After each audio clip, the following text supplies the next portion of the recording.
Okay. All right. So you guys are on page 121, and I have it on the screen here too.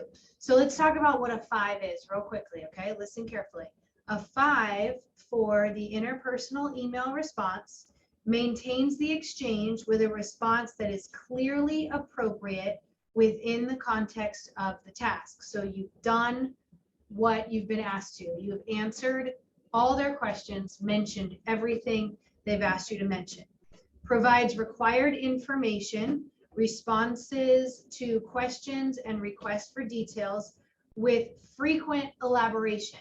So you're not just giving the one quick response, but you are elaborating wherever possible. You're giving more detail, more information. Your work is fully understandable with ease and clarity of expression, but occasional errors do not impede comprehensibility. So your Spanish does not have to be perfect, but I should still be able to understand what you're saying. You should have varied and appropriate vocabulary and idiomatic language. So you should be using expressions, you should have a variety of vocabulary and a bit more sophisticated vocabulary. Accuracy and variety in grammar, syntax, and usage with few errors. You should be using pronouns, you should be using subjunctive, you should be using conditional, you should be using past perfect, a variety of tenses, and you should be able to do it with few errors. Mostly consistent use of register appropriate for the situation. Control of cultural conventions appropriate for formal response. For example, your greeting and your closing should be appropriate. It shouldn't be tu amigo or just gracias and then your name. It should be more formal than that. There should be no tu, no tus, no te, none of that, right? It's all usted or ustedes, which means it's le and it's se and it's lo or la, right? No, and it's su, no to anywhere. And then the last one is that you should have a variety of simple and compound sentences and some complex sentences. So this is where we integrate some of our transitional words, our sin embargo, our por otro lado, where we are expanding upon our sentence structures. Okay, so with that in mind, let's take a look at what is required of us. Remember, the introduction is always super important because it gives you an idea of the background information. Apparently, usually you have already reached out to them. They have already received a letter from you, hypothetically. So you have to know what that's all about and what it is that you're supposed to want. Apparently you want something. You want to work for them. You want to travel with them. You want to receive something from them. And that's where you learn about this in the introduction. So it says, recibes este correo electrónico de la directora del Festival de las Naciones, quien te escribe como respuesta a tu carta en la que solicitas participar en la organización de esta celebración anual de la comunidad. Okay, so hay una celebración del Festival de las Naciones. Tenemos una Festival de las Naciones en Jacksonville, chicas. Sí, ¿verdad? En febrero. En febrero tenemos que hablar sobre esto. ¿Qué se llama? World of Nations, Sí. right? In Jacksonville. Yeah, se llama World of Nations. Esto es un Festival de las Naciones. Okay, so tú quieres participar en la organización de esta celebración. So you want to help organize it, apparently, according to the letter that you wrote, right? Te pide más detalles e ideas puntuales sobre tu rol como organizador, organizadora. So she's asking you more details about your role. Sometimes what word do we see for role? Do you remember? What's another word we see for role instead of straight up role? Do you remember? Vas a jugar un papel. Exacto. To play a role. Jugar un papel. But this is another word, just straight up role. Responde a su correo contestando a las preguntas y peticiones del correo original. What are peticiones? Looks like petitions, right? But it's requests, right? So respond to her email answering the questions and requests of her original email. All right, so here we go. Now, if we just take a quick glance at this, we've got that it's from Marta Luces y Gutierrez, and I believe that's just one person. Directora, yeah, so her name is Y Gutierrez, because if I look down below, I see it's just one person, Directora, right?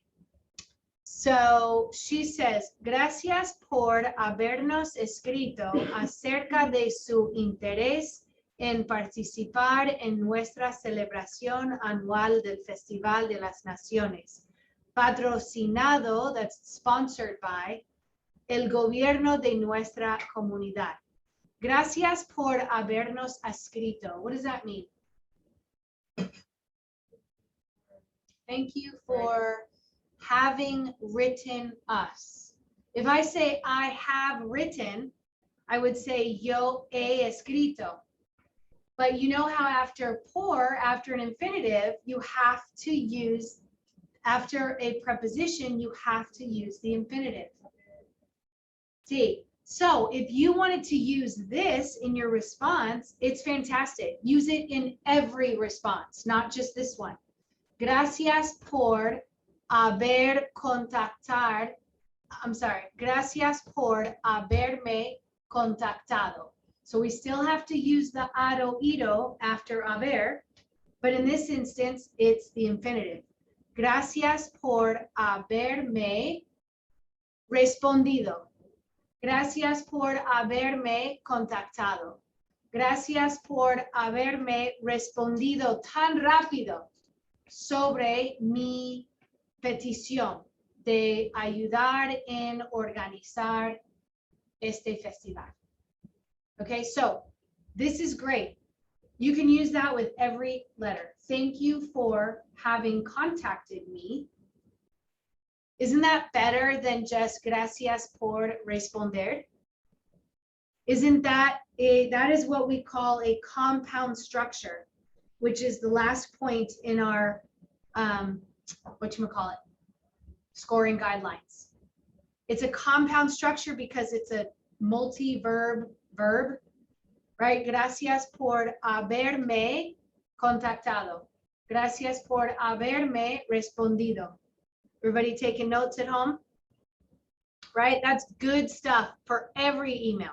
You've already used there a compound structure instead of just gracias, and I've seen gracias para responder, right? Mal español. Gracias por escribirme or gracias por haberme escrito. Now that's exactly what she says, so I would change it to gracias por haberme respondido tan rápido.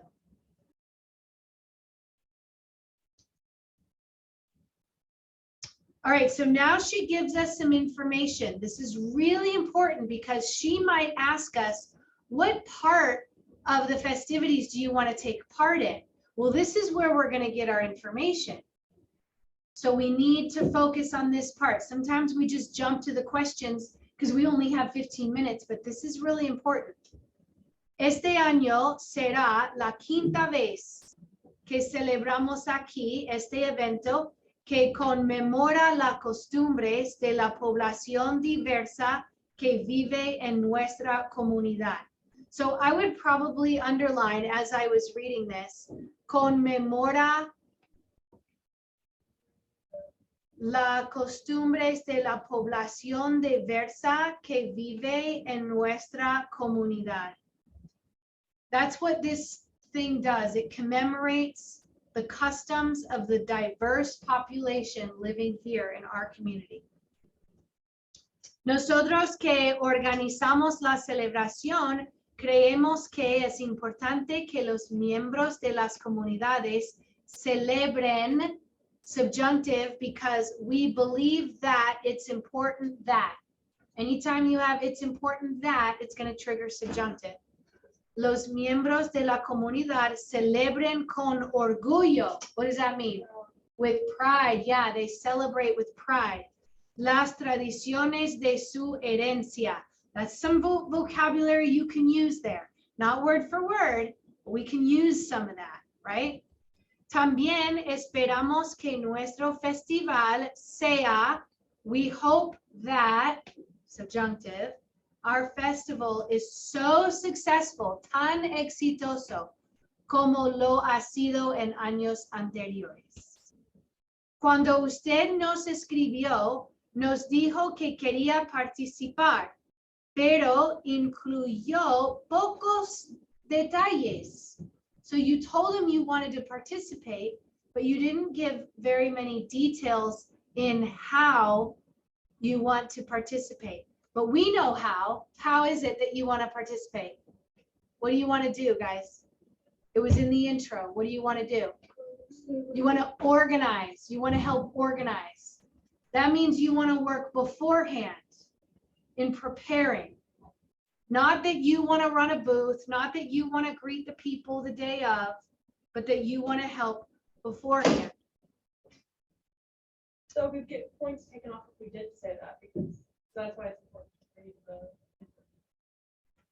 Depending on how great the rest of it was, I can't say whether or not you'd get points off, but a 5 is going to have all these details, all these little things.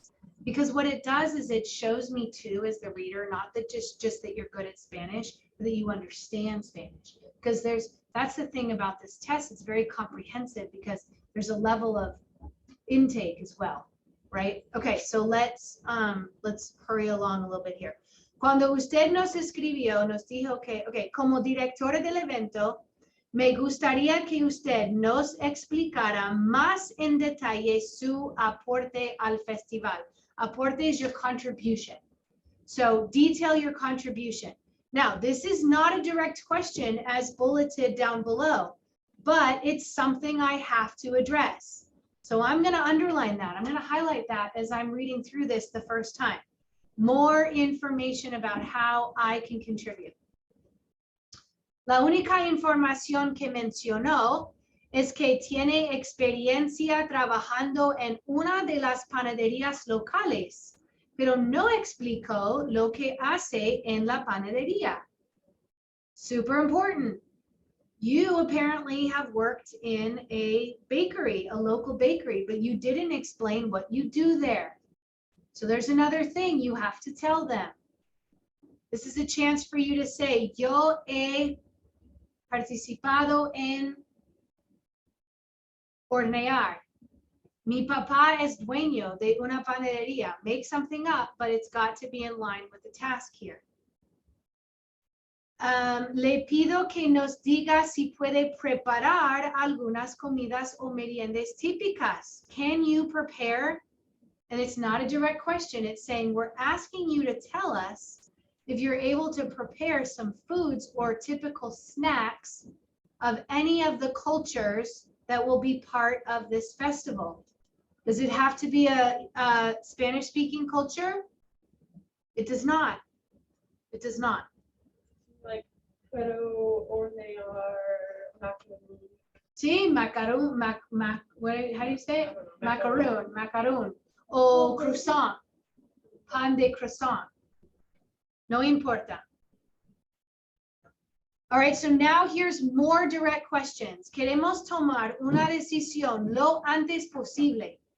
Así que le ruego, that is, we beg you, we're pleading with you, and it triggers the subjunctive.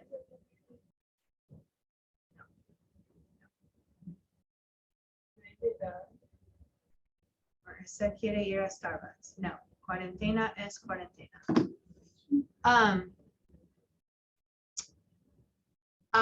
Me gustaría que, okay, so here are the direct questions now with specifics, detailed specifics. El rol que usted puede tener en la preparación antes y durante el festival. Antes y durante. Okay, so this is where you can mention that the foods that you can prepare. And maybe si hay una necesidad, yo puedo participar en servir también. ¿Qué sugerencias nos puede dar para hacer nuestro festival más incluso y mejor? So she's looking for some suggestions. Yo recomiendo. What are some ideas to make this better? What are some things to make this more inclusive? So sugiero que incluyas No S, because we don't want the S there. No S's at the end of our verbs. I would say sugiero que se incluya. Se incluya says like, I recommend that this be included. It's kind of like the passive voice by putting just the se incluya. Or it says, I suggest that one includes. Like, it's like you include, but not you as in two, but you as in one, by using the se there. right, Okay? Incluya. Incluya. Uh-huh. incluya cada tipo de comida. Well, she's already doing that. Oh, right. So that's not a good recommendation. But like, She said that you include every type of food. We're already doing that. What about música? O que las personas que sirvan la comida también se vistan en la ropa tradicional.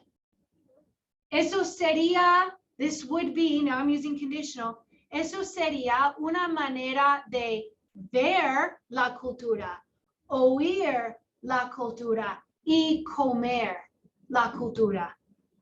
Podría ser una experiencia de los sentidos.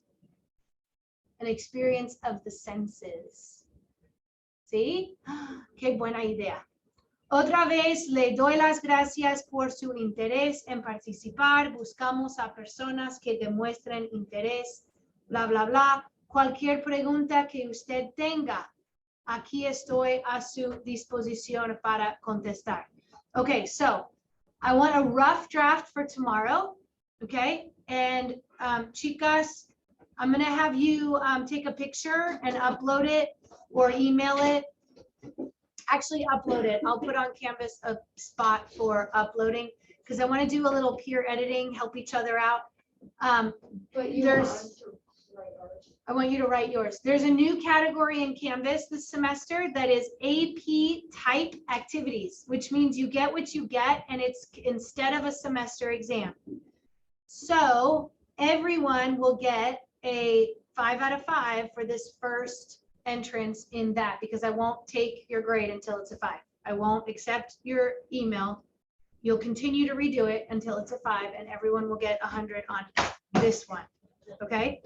And then we are going to be practicing more and what you get is what you get and it is 15% of your grade. That's multiple choice stuff, that's speaking stuff, etc. Oh, eso era tu botella. Muy bien. Okay, ¿está bien, chicas? Okay, nos vemos. Hasta luego. Adiós. Su planta necesita No, parece que sí, pero tiene mucha agua. It looks like it, but it's like up to there. Tienes mucho.